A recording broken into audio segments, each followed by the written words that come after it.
All right. I'm excited to introduce you to our guest today, Melissa Fortenberry. She is a longtime athlete, a leader, and a mom of three who brings such a thoughtful perspective to the world of sports parenting. Melissa grew up wired to compete. She's a twin and played every sport she could through the YMCA and made boys' soccer teams until high school, where she became a four-year letterman. Competition was never something she shied away from. It was something she genuinely loved. And you still feel it inside of her when we talk. But even with that deep love for sports, she came into parenting with a really strong belief that the experience should still be fun and that effort matters more than outcomes. That mindset shaped the way that she and her husband have approached sports with their three kids in a culture where it can feel like families are constantly being pulled towards specialization and travel teams and long-term performance goals. Just that, I say, like that train, that bullet train to that place, that mysterious place of there that can feel so easy to jump on, and kind of maybe we don't even know that we're getting on that. So she's worked hard to keep that perspective, making space for kids to try different things, for her kids to try different things, do their best, and actually enjoy being young athletes. What makes Melissa's story especially powerful is that her path has also included incredible professional journey. After 25 years of leading product at companies like Expedia, VRBO, and Philips, she found herself asking a very personal question during one brutally hot Texas football game. Watching her son out on the field in full pads, she couldn't stop thinking about what that heat was actually doing to his body, while she herself was sitting in the stands navigating sickness. That moment sparked something bigger in her, not just concern, but curiosity that ultimately led to action, activating her tech-wired brain. It led to her to explore a problem that so many sport parents and coaches may sense but not fully understand. I learned a lot from her, and that journey eventually became the foundation for the company she founded, HeatSense. This is a conversation about competition, perspective, parenting, and what can happen when a mother's concern turns into meaningful change. So powerful. I really enjoyed this conversation, and I know you will too. All right, let's do it. So welcome, Melissa. I really am so grateful that you are open to this conversation, and really looking forward to learning more about you and your journey. So thank you for being here. Yeah, I'm happy to be here. Yeah. So let's start with your cultural upbringing and background and how that's shaped who you've become. Sure. Yeah. So I'm from Texas. I grew up in Texas. I'm an identical twin, and so I know we're talking about sports today a lot, but competition, if you're a twin, is just kind of how you're born. You're competing for, From day one. yeah, from Yeah. day From the one, womb. Yeah. from the womb, like for Totally. space in the womb, but then for food, for sharing, Totally. for everything. And so I grew up in a sports family. We would play with the YMCA. We would, if there was a sport, we were playing it. We loved it. My dad often coached us, and he grew up in the country in Texas and was Okay. very competitive. And so he kind of had his own story on what he thought it meant to win and what he wanted for us. Yeah. So, And his ha- journey. What I know you shared in yeah, the inner, like, we were talking ahead of this conversation that what he accomplished too in high school, which is yeah. pretty cool. So he was a national calf rope champion in high school, Yeah. which meant that he rodeoed. His family didn't have money for college or anything like that, Mhm. so he paid his way through college going to rodeos. Okay. And in high school, yeah, he won the national championship. And what that means is he basically was on a horse chasing a calf, and he would rope it. And he would, as kids, actually, he would tell us to, we'd be, in the yard, he'd say, run. And we'd go run, and he'd rope To us rope. and tag us Oh, by the rope you. legs. And oh, yeah. So that's so fun. I was going to Um, say, is that something that, because when our kids are little, we put, like, we choose what they go into in terms of sports, right. right? Like, they're before they can actually, or maybe there's a little bit of, but we choose what we buy for toys, right? That they then Yeah. play with. So were you put into that? Is that something that you explored when you were younger? For fun, maybe, but Yeah. nothing. I think for him, it was a means to an exit. Got it. So Yeah. he moved to a city once he grew up, and after that, he every time he looked at kind of the countryside in Texas, and people talk about owning ranches or that being a Yeah. dream, he's like, that just looks, that's dirt and that's work. So it Mm, was something he kind of moved on after that, but we had fun with it growing up with yeah. him for sure. Yeah. Thank you for sharing. Yeah, and the identical Yeah. twin piece, but definitely coming back to that because I don't know if you remember me sharing with you that I have identical twin Yes. daughters. So anything and everything on how to navigate that, I am open.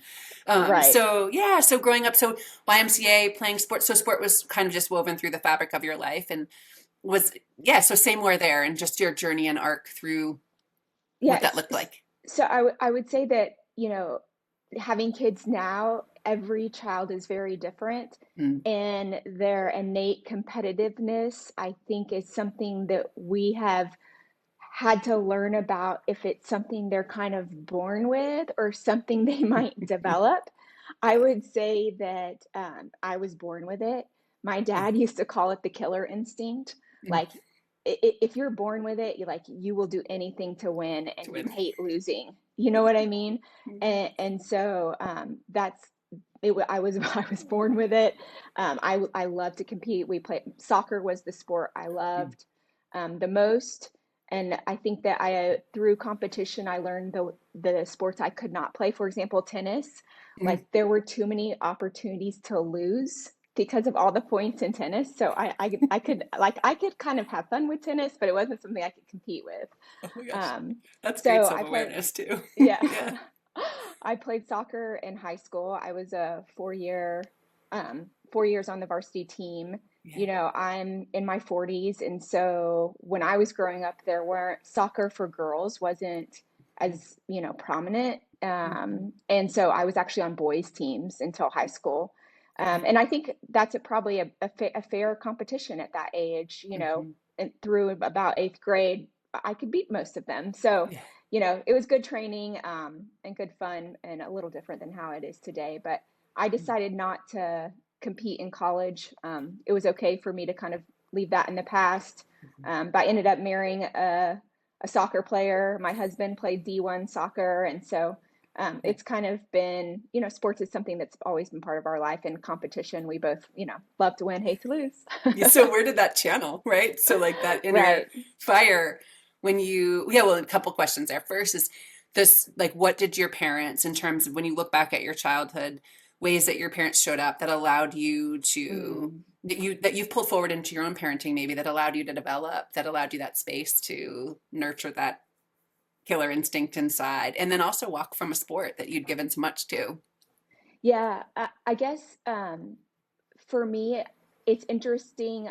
I think that the best gift my parents gave was that if you put your mind to something, you can do Mm. anything. Yeah. And if you show up and you try your best, then Hmm. you can walk away from anything. And Mm. so that, I think, is our mantra, is, did you Yeah. show up? Did you do your best? Did you put everything you could into it? And if Yeah. that's where my kids walk away from, whether it's a test or an Hmm. athletic competition, then we're happy with it for Yeah. them. We can have conversations about, maybe how could we have prepared better Hmm. if that wasn't what the outcome was. And Yeah. so I think we're looking at ways to have those conversations in terms of being their best, not Yeah. whether they kind of won or lost. Yes, it's so, so important. So same here, right? That's Yeah. the anchor, is because it's what they can control too. And then that Yep.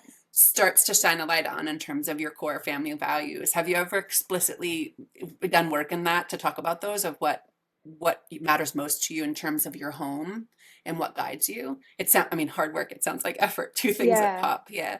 No, we have a family friends here in town that they have those family values kind of on their stairs. We've Yeah. never done that exercise, but I've thought about it. Yeah. I appreciate the thought that goes into something like that. In that anchoring, the North Star of that. Yeah. So you transitioned. Where did that competitive energy get poured into when you walked from soccer? Yeah, I think that I always was competitive at school as well. I did Mhm. really well in school because, again, like, I didn't want other people to beat me. So that, And yeah. yeah, so it kind of followed me. And I would say that I had a normal college experience, and then entered the workplace. And in a way, I think that competition helps you in a workplace, but there's so many more components of a workplace that are important, Mm, you know but are similar to sports as well. There's always going to be people who don't play fair. yeah. There's always going to be I think in that way it's called politics in the workplace, but Mm. finding, but in a way it's similar. And I've never really thought about this, but I built my career leaning in on the things that I enjoyed doing that I was good at. Mm. And so every job I had in my 20s, I would say, okay, well, I really like this piece of it and I'm good at it, and I really don't like these things. What's the next job I could get where I'm Mm. where I'm leaning into more of what I like and I know I can excel. Yeah. So Yeah. kind of stacking the cards in a way, learning to do And that. following the joy too, I hear. Yeah, Yeah. for Yeah. sure. Yeah. For sure. Yeah. Yeah. That's really cool. So, and your husband, so his career did he retire after college in terms of Yes. his, yeah. Yeah. Okay. He Yeah. retired after college and he actually moved, his whole career's been in sales. Okay. And so that's, I mean, innately competitive. Yep. And he's not happy with the year when he's not in the top. So Yeah. I, So yeah, go ahead. I, No, I just think to, that, go ahead. oh, we're talking over each other. I'll pause. I'm excited to learn more. Yeah. I'm going to pause. Go ahead and share. No, I was just going to say, uh, again, like sports, you learn to play the game. So, Yeah. you know, Yep. in sales, you have to do it too. Totally. And would you say the orientation for you is like the best period compared to others, or my best in terms of Mm, what drives? I think it always has to be my best. Yeah. It always has to be my best. Yeah. However, I think that there's so many, I guess that can go so many different ways, but um, it has to be only your best. And Yeah. then you have to look at everything that's around you and say, is this the right environment? Is this the right place? Is this where I can succeed?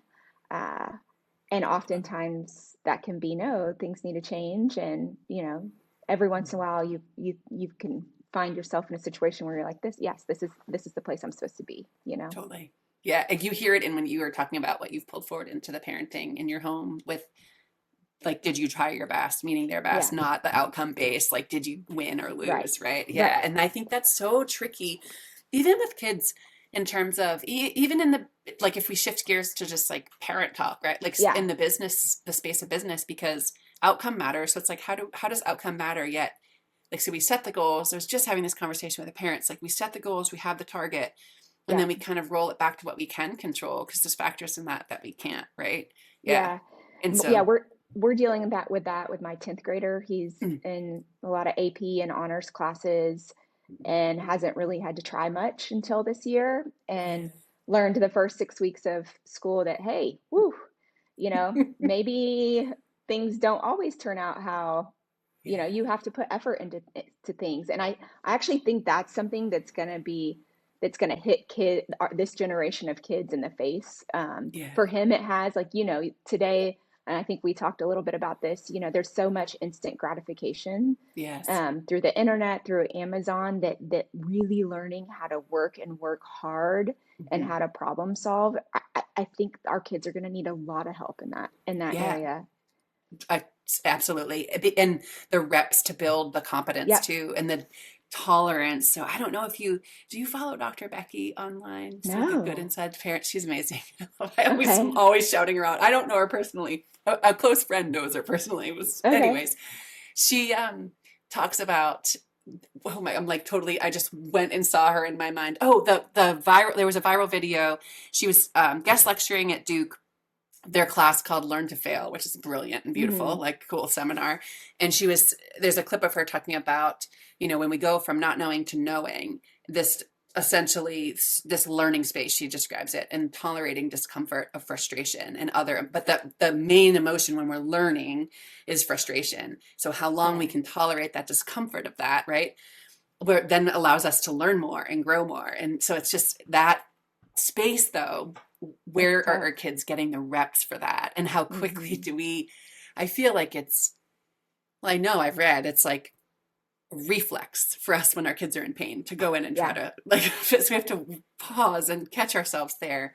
So how are you helping? So we'll shift gears and then we'll kind of spiral back in terms Yeah. of your journey, but what are you doing in your own home in terms of like how do we create those opportunities, or when they're in that space of struggle, how you're showing up knowing how important it is. Yeah. I think it's a I think it goes back to, did you try your best? Mm-hmm. And did when it comes to grades, did that grade reflect your best? And Mm. oftentimes the answer is no, but I don't know what else to do, Yeah. And so I think a big part of parenting is helping explore tools and Hmm. strategies that maybe they're not learning in school, Yeah. um, about how you can find other ways to achieve your goal. Yeah. Did you create flashcards? Did you go into Hmm. tutorials? Did you maybe look at the material a week ahead of time? Hmm. Did you, should we Yeah. pursue tutoring? Um, are your notes organized? Were they organized a month ago or yesterday? You Right know, before the test. Yeah. and you have to put all of those things combined Mhm. can almost. I always tell my son I knew going into tests what my grade would be, Mm. because you either know you've prepared and you know the content, and you can know pretty sure what your grade range will be. And I was Hmm. like, if you aren't prepared enough to know what your grade's going to be, then you haven't Hmm. prepared enough. Yeah. Yeah. And then the stick to itness of even the preparing in a week in advance, right? Because the cultural bath that they're swimming in is Yeah. everything is so instant. So it is that a skill that they've got to learn for sure. Yeah, it's so good. And I love that meta awareness. So my work, right? That's part of helping young people is like growing their awareness of like with leading with curiosity in the ways that you're doing. Yeah. So thank you for sharing. So Yeah. back to this journey so you mentioned your sons, you have three kids. Would you share what Yes. ages they are? Yeah. Yes. I have a 16-year-old, a 14-year-old, and a 12-year-old. And the two older ones are boys, and then my 12-year-old is a girl. Okay, awesome. And yeah, when it came to the culture, like this role of sport in your life, given your background of your husband and yourself, like what did that look like growing up for them? Yeah. So obviously, we wanted our kids to play soccer. Totally. Buy them soccer balls. Oh, they Yeah. like soccer. Yeah, totally. Yeah. And none of my kids play soccer. Oh my So gosh. I didn't know we that. learned pretty early that we weren't going to be controlling that we could offer an opportunity and that they Totally. could figure out what they liked or didn't. My sons both wanted to try all the sports. Hmm. And so that was fun. My daughter, actually, from a very young age, has been obsessed with horses. Mm. And so, and you wonder where you get that. Potentially my dad. Yeah, It's about totally. where we started. But she's ridden horses Oh, cool. since she was 5. So I guess with the boys, there are so many clubs today that's kind of where we started. And there was not a YMCA, and it wasn't the same. As Yeah. it feels like you don't really jump into rec sports much anymore. It feels like you Mhm. jump straight into competition.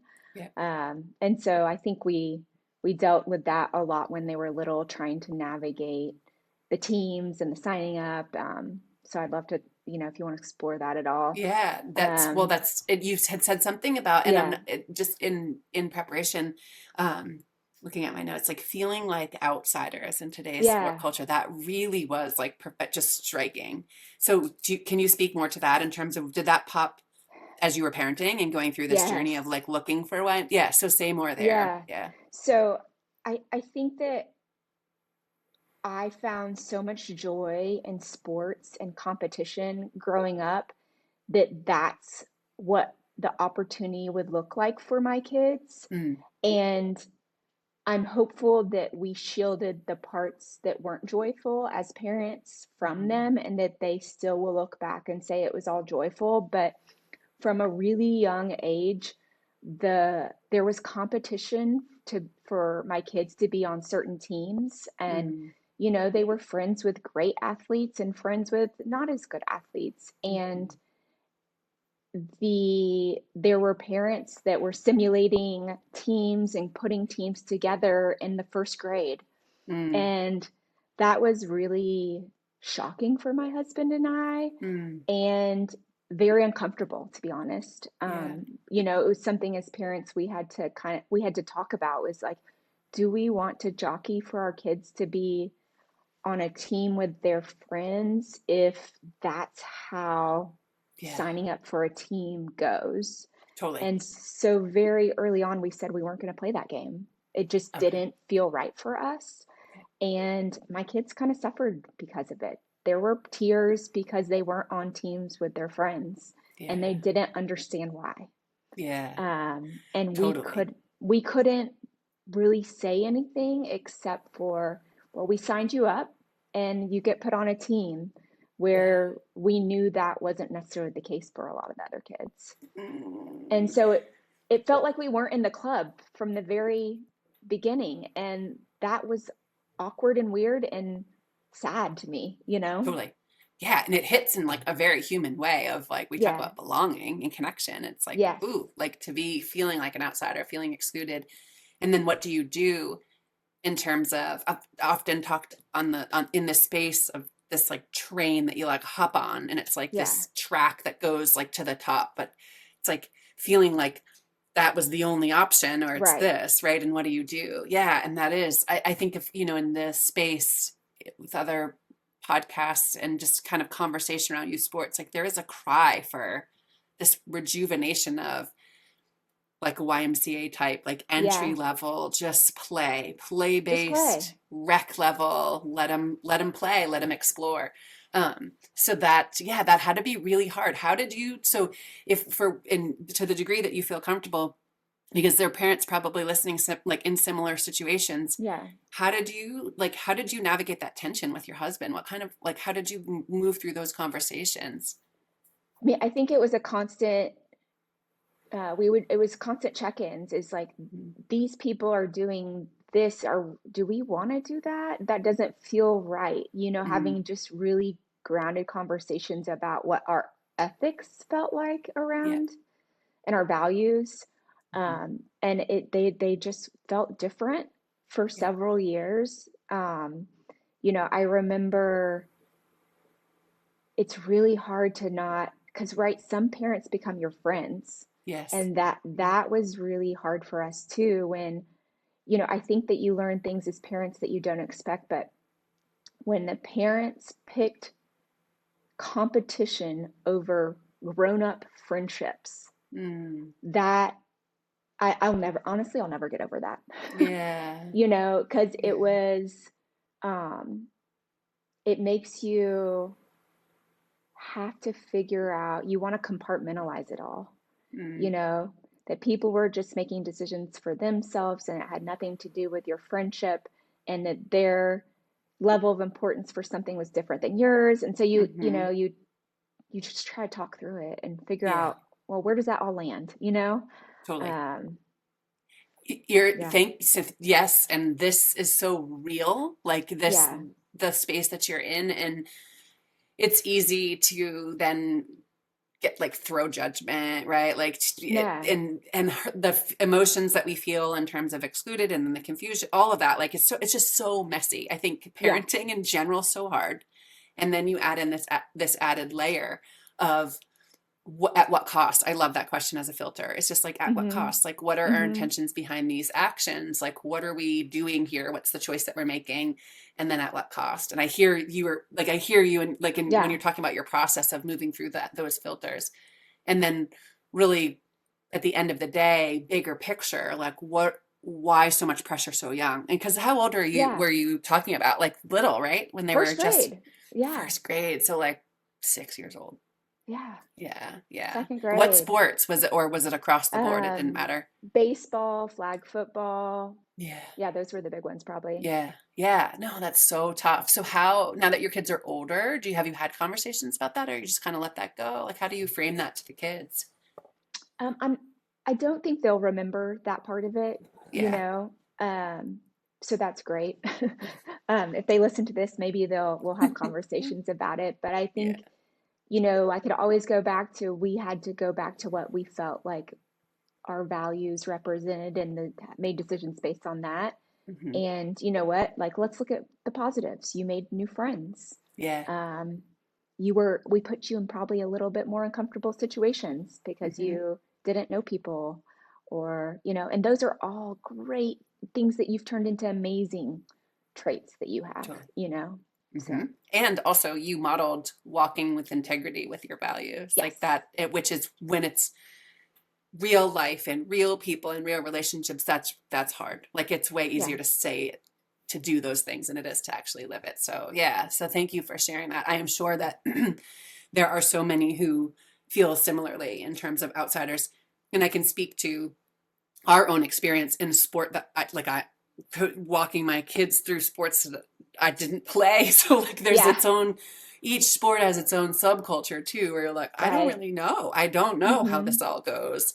But you all like inside of that conversation, and I don't know the details of it, but this like it is the root of fear, right? It's this Yes. fear, like that's the driver. And so if we can start to notice those places, and if we're part of that as parents, and we're contributing to that and we feel ourselves hustling to kind of pull things together, it's like, hold on, wait, why? Right? Like, Yeah. what is my intention here?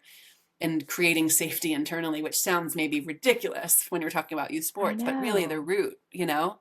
So, yeah. So, as your kids went through, what did they find there? Like, what kind of containers? And you don't need to share specific about each kid, but just what sports have they journeyed through?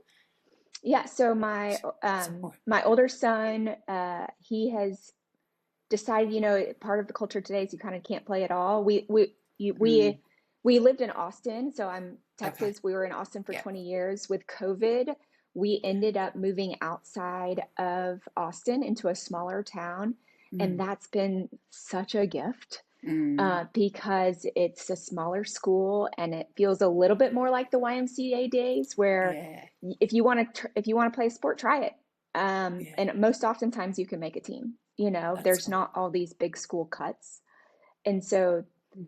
my kids have been able to try it all, which is fantastic within the school system. And Yeah. that's when we were like, yay, no more parents. So it fits. Well, it fit. Yeah, yeah, Yeah. totally.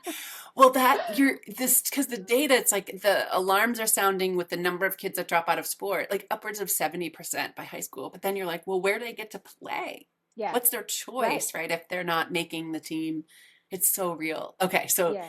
And found an aligned home in a community right. where they're able to kind of play. Yeah. Yes. So my oldest son loves football, but decided this past year not to play. Mhm. So he's kind of just playing golf. He said he might play next year, and that's Yeah. completely a possibility. Yeah. But everyone got really big and strong, and he's big and strong and was on the line and moved up to varsity during our playoffs and got beat up a lot and was like, I think I need a Buddy. year off from that. Yeah. Uh, and then my middle son plays everything. And Yeah. he's a little bit more like me, where he's got a couple sports where he's like wants to excel at, and the rest he just Mhm. shows up for fun and can do Yeah. that. That's Great beautiful. example is he's like, but we just finished basketball. He's like, Mom, I begged the coaches to put me on B team. He's like, I just want to go have a good time. Yeah. And so he can And recognize that in play himself. without Yeah, pressure. Oh, yeah, yeah. And playing yeah, for playing's sake. So in mindfulness, there's this phrase called non-striving, which at first, and maybe how you're wired to in your path and what you've accomplished, it's like, it didn't, I was like, what do you mean non-striving? Like I literally work with high right. achieving, high performing strivers. So like, what is this? But it's really this invitation to be completely immersed in the present moment with curiosity, non-judgment, and Mm-hmm. just like I'm here. So this like for Right. the pure joy of play. Mm-hmm. That is so beautiful. Like so he's saying I'm not trying to use basketball as a vehicle to get somewhere. I'm just Mm-mm. here to play. Yeah. Yeah. Love it. And he could Love do it. it. And Yeah. that created joy for me. Totally. I was like, I'm Yeah. all in. Let's do it. Yes. Yes. Where does that be your best still come into play there with play? How do you hold both of those? Yeah, that's a tough question. Yeah. I don't think it's as important. Yeah. When the intention You know, shifts. Totally. Yeah. I think that we in a way. So, I would hope that every kid could choose a team, a sport they want to be B or C team on. Hmm. Because at the end of those games, you know what I said? I didn't say, did you try your best? I said, was it fun? Yeah. Yeah. Totally. We were just in the car last week. It was his last game. Like, they lost, and I was like, well, was it fun? Yeah. You had some Totally. great plays. Was it fun? You know? Yeah. The pressure off that. So similarly, my oldest is picking back up softball after a little break, and it's one of those sports where she just like, it's play. It's Yeah. not her main priority and focus. And I'm so I find myself so excited for her to have that dimension open again Mm-hmm. because where she's at allows her to have access to that space now. Yeah. So, okay. So what have you learned about yourself through sport parenting? I mean, the story you shared is so powerful in terms of the decision and staying in alignment with integrity, getting curious about like, are we like being mindful about the decisions that you're making, Right, even when they're really hard? Yeah. What would you say in terms of this arc, the right. 16 years you've been doing this parenting thing? What has it taught you? Um, I think when we moved to this smaller town, the smaller town people started wanting to play the club travel teams. And it was interesting because we were like, no, you don't want to do that. Like you've got a nice little heaven right here where kids can do anything they want. So I guess just to kind of play through that story, we continued to choose not to do those things. And through that, have opened up the door to do other things because we have Mm, 3 kids. We said we can't have family time, we can't travel, we yeah. can't experience new things if we're in hotel rooms for football or baseball or volleyball every weekend. Mm-hmm. And so I think that's probably where it's taken us, is Yeah. to a place where our kids maybe have experienced different things and hopefully they feel a little more balanced as Yeah. well. I don't think that, we talked a little bit about this, but it feels like the starting point is D1 for kids these Yeah. days. And I don't think that's part of their makeup Yeah. anymore. Yeah. Well, Maybe you my middle it's son, but a little bit. He's like, I'm going to go to the NFL still. But, yeah. Do you you hold know, space for that? Like how do you hold sure. space for that? Yeah, for his Um, dream. I say you can do whatever you put your mind to, Yeah. you Yeah. know. But I think if we continue to expose them to other things, maybe they can, they're a little bit more well-rounded. You know, Mm-hmm. he can aspire to the NFL, but that does not mean we're doing year-round football. Yeah. Yeah. What if And he he knows says that. to you, Mom, what if he says, this is it? Like in high school, this is what I want. And I'm like being really naive. Is football year round? They It train can and like it lift it and can things, but do be. they play? You can Oh, pick a wow. season and find a Okay. team. Okay. Yeah. Got you. Yeah. Most of the football players that I walk with, it's like a clear off season. So that's even like, that's interesting. That's one of the Yeah. ones that still remains of like off season for lifting and other things. Maybe sevens, right? In the Yeah. springtime, yeah. So, okay. So time and space and protecting that, right? And being able to travel with your kids. When it comes to, and I don't know if this was a feedback you gave as an athlete when you reference like learn to hard. Are you open to speak to that? Sure. If a conversation in terms of feedback exchanged with a coach, was that with your Oh, kids' coaches or with yeah. your own experience?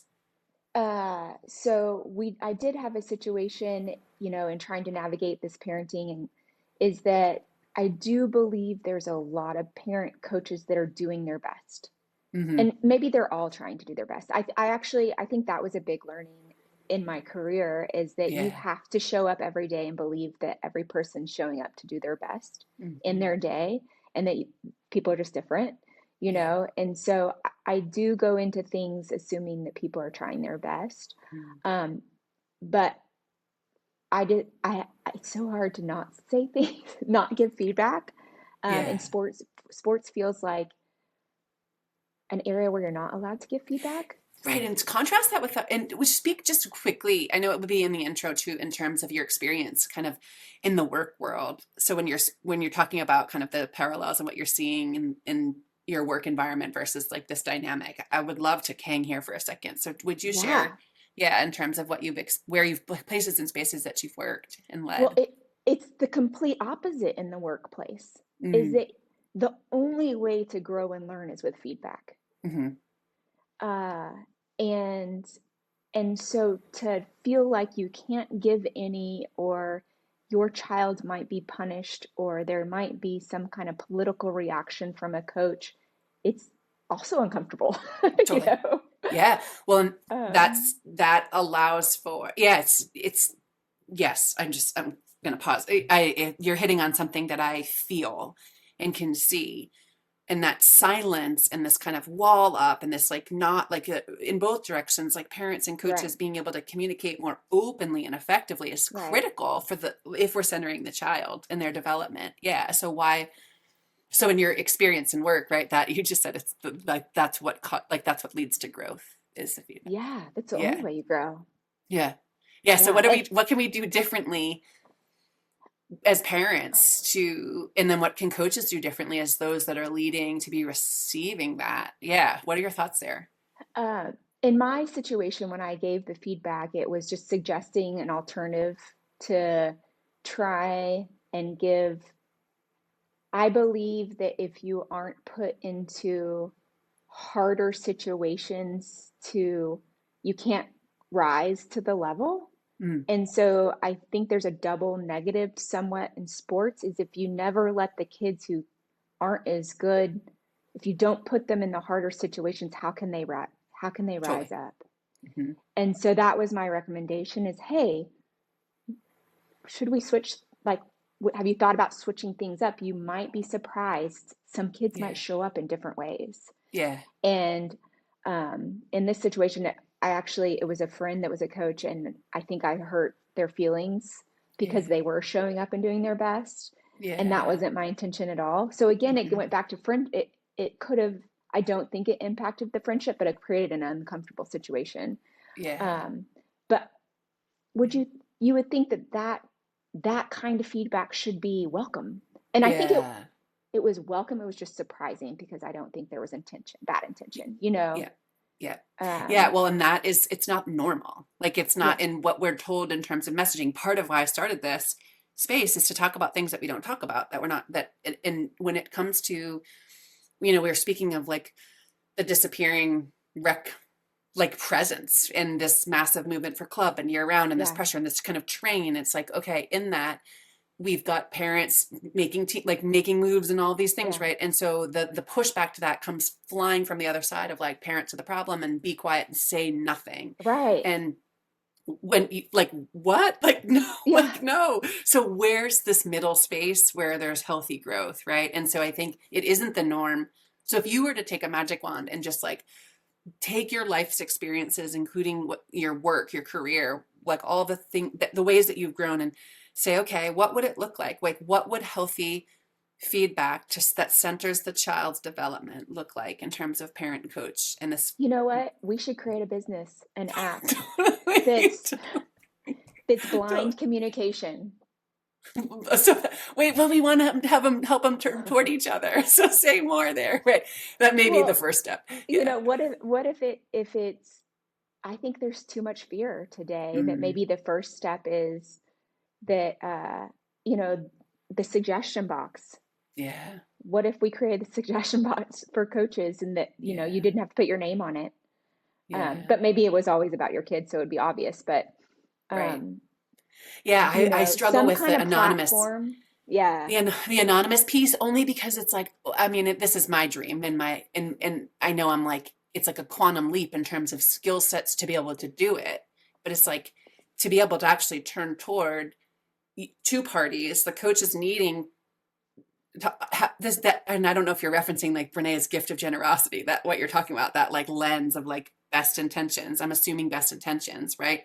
So if the coach is coming in and actually hearing, but for so many, and I think across like the movement, it's like the assault on the coach. It's not just feedback, but it's feeling like personal attacks. yeah, So if we can help the coach in a way disarm and stay grounded to be able to hear and receive, and a parent to be able to deliver it in such a way that it's not an attack on the coach and they're right. not coming from an emotional outraged place, but a grounded place where they're extracting clear tangibles, like here's some ideas, right? That's my, and I know in order to get two people in those spaces it requires skill, right, in terms of So again, back to awareness, our right? business idea, let's just have AI rewrite it all. Rewrite it.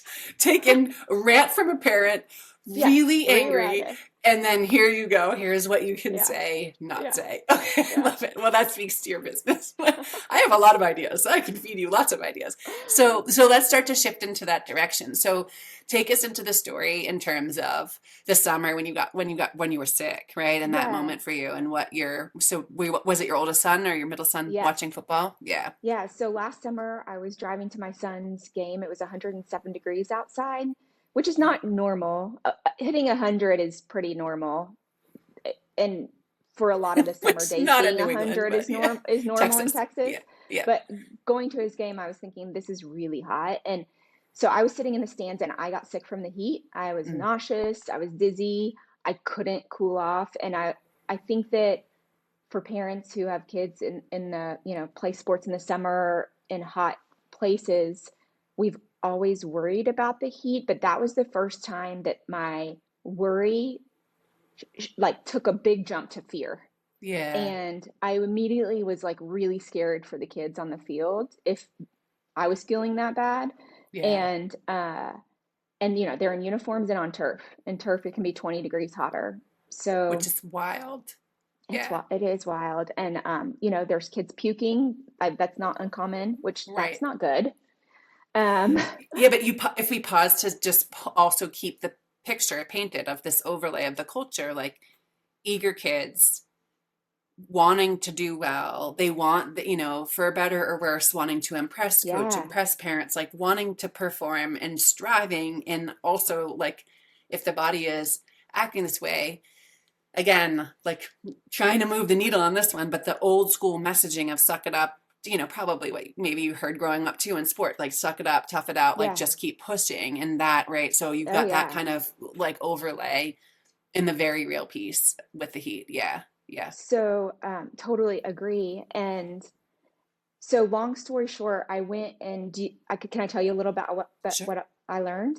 Yeah. Yeah. Yeah. Yeah, okay. So I went home and I researched everything possible about the heat, and everything I found I was really, really disappointed in. Mm, So for all of these, it goes from the pros all the way down through high school.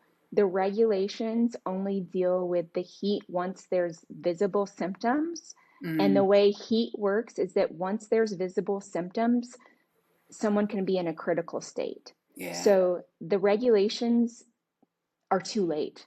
Yeah. If you're seeing something visible, it's too late. The second thing I learned was that the guidelines they use to then regulate, to look at how they practice, deal with something called wet bulb globe temperature. Most people don't know about that, but most people know about heat Oh, I think, index. yeah, I think that keep sharing. Yeah. Yeah, It's, yeah. Heat index is actually the temperature in the shade, and no one knows that. So mm, wet bulb globe temperature is the temperature in the sun with humidity and wind. So it's yeah. just a better measure of heat risk, and there's tools that you can use. I mean, they have devices that actually measure it, and most of the guidelines say, hey, at this wet bulb globe temperature, you can't practice at all.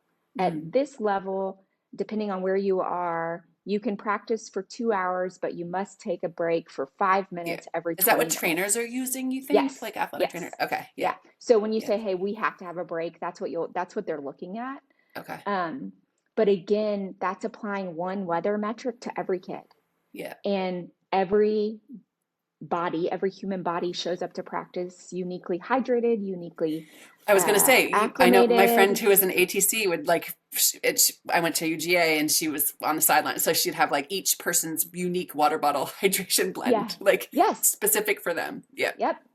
And Yeah. actually, 50% of kids show up dehydrated to practice. Yeah. I believe that. Um, Yeah. And so I was like, okay, well, how do you solve this? Well, the one Yeah. thing you have to know is core body temperature, which is Hmm. also something I didn't know about. It's Yeah. the temperature of your organs. Yeah. And the only way to get that is with a rectal thermometer. And that's literally in the NFL. That's what they use in those blue tents. If somebody's overheating, they're using a rectal thermometer. So like my background's in Crazy. Oh my technology, God. and I thought, well, that doesn't scale at all, you Oh know? my gosh. Similar to how you responded to our magic wand. Like, what does that look like for coaches and parents? Yeah, and your mind is going. I love it. Yeah. Yeah. Yeah. So Yeah. I immediately turned to like technology has to be able to solve this. Yeah. Long story short, I found a technology out of Switzerland that can measure core body temperature with a fitness tracker. Mm, That I've started a company. yeah. This is actually the fitness tracker right here. A tracker. Yeah. Yeah, the company's called HeatSense. It can go on your bicep or your chest, and we measure heat strain and core body temperature. And Yes. so basically, if you go back to the problem, like your heat strain and your core body temperature is rising and you can't see it. The symptoms are Right. not visible. Yeah. But if you have the data and you know the limits and thresholds, you'll with like heat, since this company I've started, you'll know when like automatic break for this guy, or Mm, this player's looking just fine. Yeah. So going back to Yeah. pushing kids, it's the Hmm. ultimate neutralizer. Yeah. It takes the subjective feedback out of it because kids aren't going to tell their coaches they're feeling Hmm. bad. Well, and even the So, symptoms, you think about the yep, pressure. I even think about like, especially in college, like, yeah. So this push through, you don't want the yep, reputation, you don't want to be the one that's crying about this. Like right? that's the language that's used still. And so, yeah. Yep. So I've created this company called Heat Sense. It's hopefully the ultimate empowerer for both Yeah. coaches and athletes. Hmm. It enables a dialogue that says, "Hey, Yeah. if you want to perform your best, we need your body's trying to like stay within a very small window of I core was body going to say, is that temperature." window for is the same for all humans? Yes, Like that idea. Okay. yeah, And then when it comes to like like let's say I'm a trainer, I'm using more of a college setting, which I know, yeah, well, some high schools yeah. have trainers, We're yeah, but you're like, okay, here's the dashboard, here's the data. What I think of it in like parallel terms to the work I do in terms of nervous system. So like if we're too high, right? Too high fight or flight, what are we going to reach into our toolbox in order to be able to shift, to be able to show up? So are there like things that are accessible, or is it just a time thing? I'm being so naive in terms of heat. We're no, under I mean, 28 inches of snow. So it's like in yeah, the yeah. summertime maybe, but what are the things that they can do? Or are there things, or do they just kind of have to sit out to let their body cool down? It's literally as simple as cooling down. Like, let's find some shade, let's get some Got you. water, let's get some cold towels on this person. Yeah. It's halftime. Instead of sitting here listening to the coach talk about half everything we're gonna do in the next half, let's proactively cool, you know. Yeah. While we're We listening too, right? Yeah, Yeah. yeah. Yep. We had a kid in Florida we did a pilot with, and his core body temperature. So it gets to a point where it's like it can be life threatening. You know, Yeah. there are kids dying every year from the heat, Yeah. and and so and there. I mean, you said so the body is trying to regulate, but that you can be acclimated in a way that you are okay at higher core body temperatures. Got it. Okay. So so it does, like, this kid was at 102, 103 core body temperature. Okay. And medically at 104, you can go into heat stroke. That's Yeah. when heat stroke can occur and things can be life threatening. Yeah. And so it at halftime, that's what they did. They were able to take the halftime and literally proactively cool him, Yeah. instead of sending him back out and hoping and not knowing, right? Right. It was he didn't have to say anything. No one had to say anything. The trainer was like, "Hey, we got this data. Let's do something about it." You Yeah, know? cool. And Yeah. then in performance wise too, of other metrics in terms of what like the Yes. overheating. Yes. So share more there. I'm curious. Yeah. So, if your body, the 98.6 is Yeah. actually, that everyone knows, it's actually your core body temperature. And so when your body goes up to 102, your reaction time is going to slow by 10 to 15%. Wow. Yeah. Your endurance will drop as your core body potential endurance drops. And so it if you want to stay in the zone, like if you've pushed past those, your performance is gone. Yeah. You're out, you know. And so we're by default we're optimizing performance. We're Enhancing, helping you, right? Yeah. yeah, Yeah. Yeah. enhancing it, stay in the zone, extend your Yeah. performance. It's doing all those things for free, you Yeah. know. Yeah. Well, Um, and it's empowering. I think kind of back to our conversation around a parent and coach, not like climbing into the space of coach and athlete in that way, and the changing landscape of sport and how much money is involved now. And it's like actual contracts and just it gets so messy. And so when you can just kind of objectively measure and you're like, okay.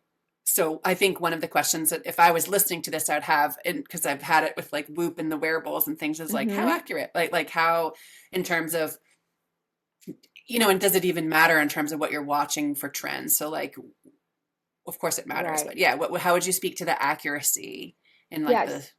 Sure. yeah, the I range? mean, the research that's been done, it's within a degree Celsius of accuracy. Yeah. And so I would say that it's not a medical device, right? Yeah. It's not claiming the ultimate accuracy. Um, I think that the idea of accuracy in this world is very debatable Mm, because, for example, if the rectal thermometer is the gold standard and you're measuring core body temperature on your chest, they're never going to be the same Yeah. because you're in a different part of your body. Yeah. But is it able to detect rising heat strain and know within a Totally. degree of accuracy? Yes. If we're Yeah. not trying to actually say you're now at a life-threatening place, we're Yeah. trying to You're say really measuring the change, right? Like this, you're yeah, the noted. Yeah. change. Yeah. And have you hit a ceiling for which we should have a conversation? Take some action. Yeah, totally. Yeah.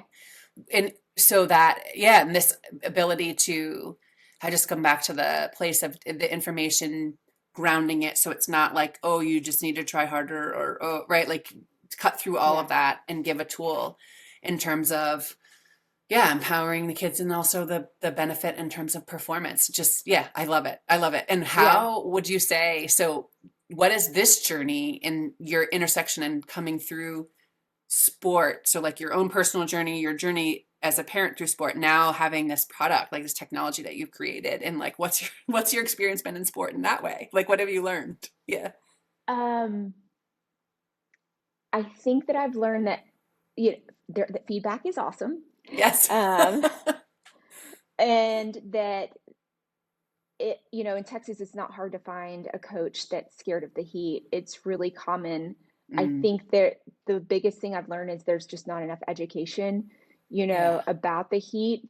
I think that will be our priority is educating coaches and athletic trainers. Some coaches will say, oh, well, we're practicing now in the mornings, but we're Mm, scared to death to go to the games now because yeah. now the kids aren't acclimating. Oh, interesting. Okay. Mm-hmm. I've been Uh, thinking about, so I think I shared with you, I go down to Jacksonville. And yeah. then, it's like the August visit is like I've gotten sick. Like Mm-hmm. I was like, I'll be fine. And I'm like, okay, I am not okay. I need to go lay Right. down. So that acclimation. Okay, right. So so where do you, like, how do you see this in terms of, again, like magic wand in an ideal world, if you Yeah. could just go, okay, poof, like here's how it's being utilized, here's who it's for. Yeah. Yeah. And what the gains are overall for our kids. So we are going to market for all levels, Yeah. professional, college, and youth. I think that my passion obviously started with my kids. Mm, And I think I love sport and competition so much. Like, I don't believe there should be one death ever from a youth yeah. athlete. And so I think it's going to be, we've spoken to colleges and pro teams, and you know they're excited about it. I Yeah. think that they see the value and the benefit, and they have the money. Yeah. Uh, and so I'm excited to have those use cases. And for when we start entering the kind of high school world, I Hmm. think that funding is going to be more of a problem. Yeah. And so we've had a lot of conversations around how do parents help fund this? How do we Yeah. access booster clubs to help?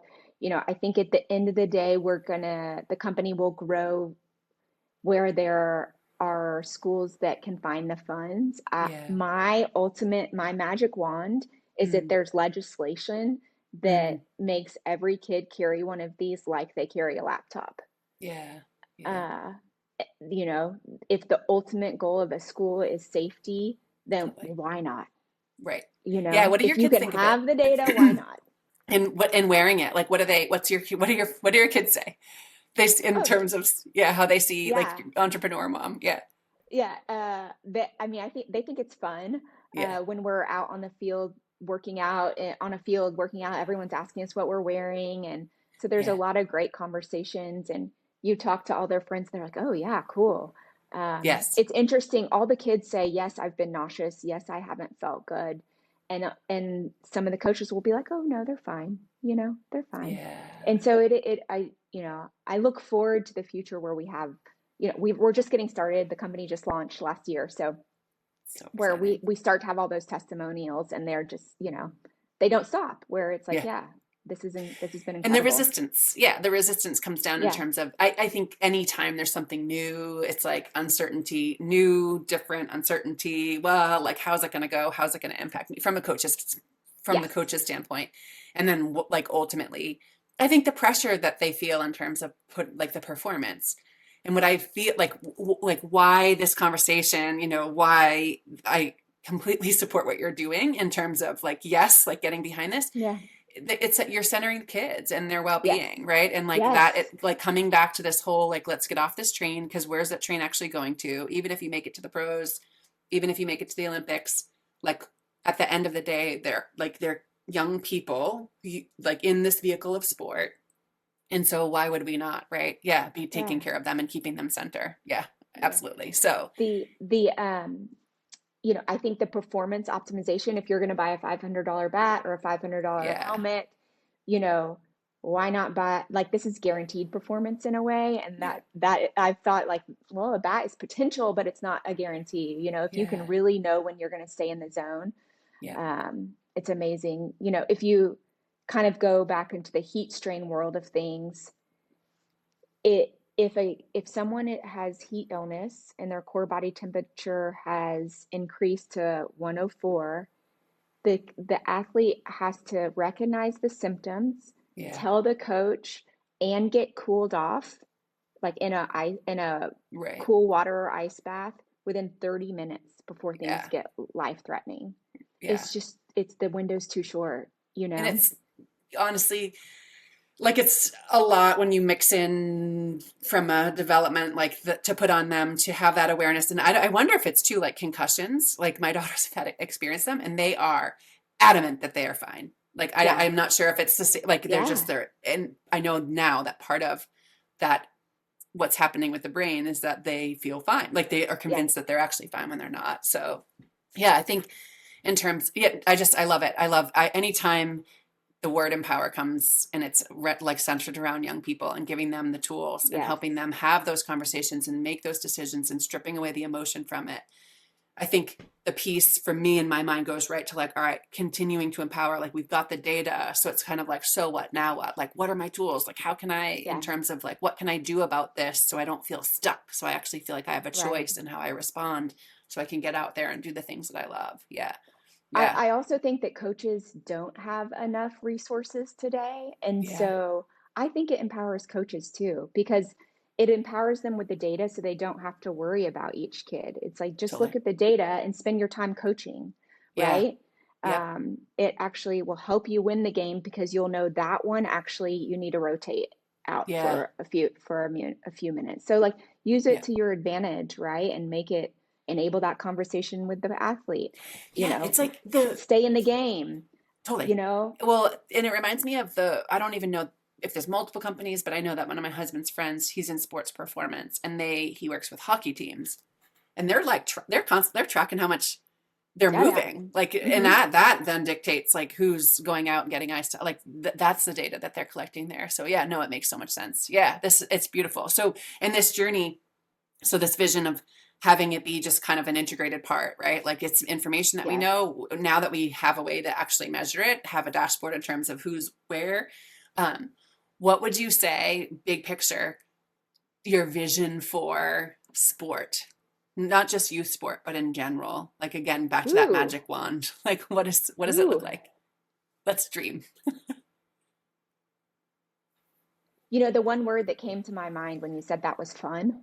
Yeah, yeah, That's my yeah, dream, is that it's yeah. fun. Yes, Um, yes. the world is serious without Hmm.